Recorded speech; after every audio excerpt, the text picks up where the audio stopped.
হ্যাঁ everyone, welcome back to my channel. বেশ কিছুদিন পর জীবনের সব রুটিন থেকে একটা ছোট্ট ব্রেক নিয়ে চিন্তা করলাম কেন না একটা অফবিট স্পট এক্সপ্লোর করা যাক। তো ভাবা হলো দার্জিলিং এর মাঝে একটা হিডেন জেম ঘুরে আসি। ডেস্টিনেশন ফিক্স হলো ঋষিরহাট, একটা শান্তিপূর্ণ ছোট্ট এবং of the beaten path place.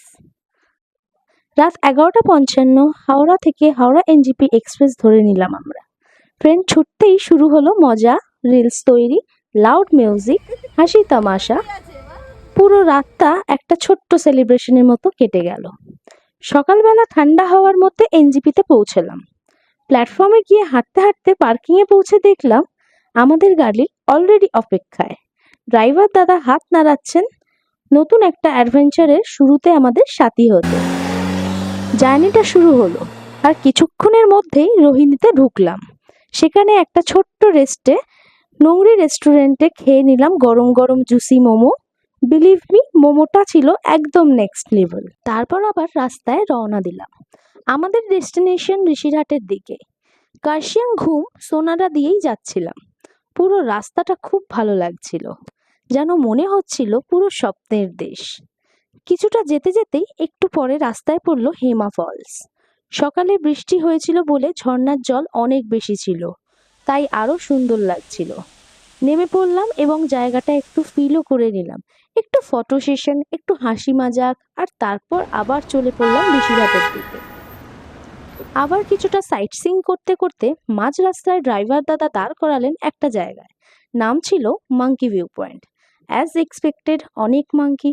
বন্ধুরা ভয় পেয়ে গাড়ি থেকে নামলই না আর। আমিও বেশ কনফিউজ ছিলাম, নামবো কিনা ভাবছিলাম।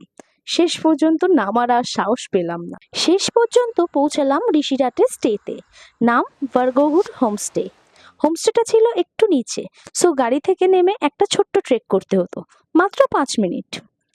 ট্রেকটা ছোট হলেও সেই পাহাড়ের ঠান্ডা হাওয়া, নিচু নিচু পথ দিয়ে নামতে নামতে চারিদিকে ছিল ছোট ছোট গাছ আর জঙ্গলের মাঝ থেকে আসা প্রাণের শব্দ।